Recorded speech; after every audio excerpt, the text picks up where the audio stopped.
je voulais peindre, je peignais d'ailleurs. Je faisais déjà des petits tableaux. Mais je voulais en savoir un peu plus sur la peinture. Et donc j'habitais à côté de Bordeaux, à Lormont. Et à Lormont, il y avait un magnifique château où dedans il y avait des ateliers, il y avait peinture, sculpture, reliure. Mais la sculpture, c'était de la terre en fait, c'était juste du moulage. Et donc peinture. Donc j'ai été à cet atelier de peinture. Et à une époque, j'étais vraiment très très mal et très angoissée quand même. Hein. Tu avais quel âge à l'époque? 23. D'accord. 23 ans. Et donc j'allais à la peinture, mais à chaque fois que je faisais de la peinture, tu vois, j'avais l'impression que mes angoisses étaient encore plus virulentes, quoi. J'arrivais pas à... Et puis un jour, je travaillais la nuit d'ailleurs, à cette époque-là, je travaillais au marché de Brienne à Bordeaux, au marché de gros de fruits et légumes. Et donc je travaillais toutes les nuits et j'avais ma journée de libre, une fois que j'avais fait mon ménage et tout ça. Et donc un jour, je bloque tout ma journée pour aller à mon atelier de peinture normalement. Et je me plante 2 jours. Et cette journée-là, il n'y a que l'atelier de sculpture d'ouvert. Oh, zut, alors j'avais envie de faire quelque chose, quoi, tu vois, j'avais tout réglé pour prendre ma journée. Et puis bon, bah alors, je vais aller à l'atelier de sculpture. Je me voilà là-dedans, alors déjà, je trouve que tout est dégueulasse. Il y a du plâtre partout, de la terre. Et puis j'ai commencé à faire un truc en terre. Et puis là, je me suis sentie me relaxer, tu vois, vraiment, il y avait quelque chose qui sortait, quoi. Et donc rapidement, je suis devenue terriblement productive. Donc la peinture, on a complètement arrêté, c'est fini pour les ateliers. Et je suis revenue à la sculpture, mais alors là-bas, on gardait rien en terre. C'est-à-dire, on moulait tout en plâtre. Et en fait, donc tu fais quelque chose en terre, dessus tu coules du plâtre. Quand ce plâtre est dur, tu le retournes, tu évides ta terre, qui elle est encore un peu molle.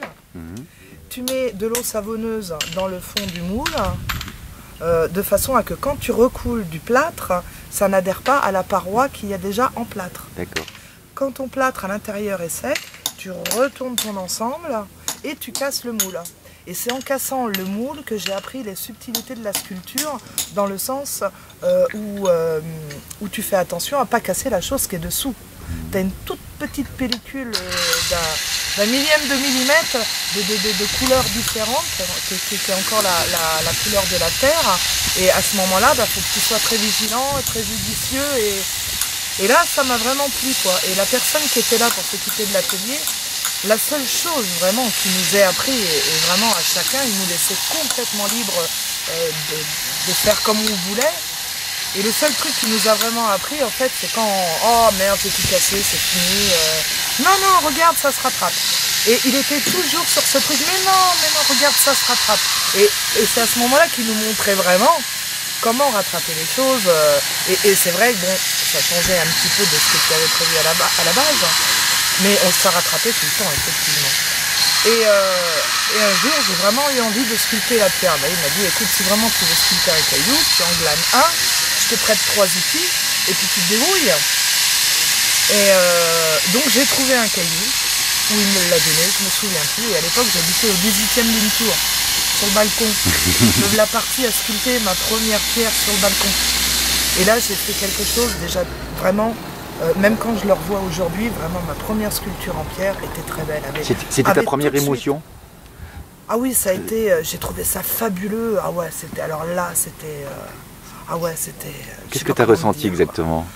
J'ai trouvé ça merveilleux de pouvoir avoir la pensée, et que par la pensée, tes mains sont des outils en fait. T'as pas, tu calcules pas où tu vas poser les doigts, tu calcules pas comment tu vas envoyer le maillet derrière. T'as ton ciseau et t'as ta pensée, et puis t'as ce mariage, comme je te dis, la communion avec le caillou, c'est... Enfin moi, ça a été ma première révélation. Et là, j'ai dit, bah, c'est fini, la terre, j'en veux plus, le plâtre, j'en veux plus. Et puis alors là, là, je commençais à avoir des sculptures, mais tout de suite monumentales, hein, mais pas en cailloux, parce que je ne savais pas encore, je ne connaissais pas du tout les cailloux, je ne savais pas les outils avec lesquels il fallait travailler. Une meuleuse, pour moi, c'était comme une tronçonneuse, c'était terrible, jamais je touchais à ça. Et puis tout est venu vraiment, enfin jusqu'à maintenant, donc ça fait 23 ans que je sculpte, mais tout est venu doucement mais crescendo, quoi. Tu vois les choses les unes derrière les autres, et en fait quand tu descends une sculpture, bah, tu retires des petits bouts les uns derrière les autres.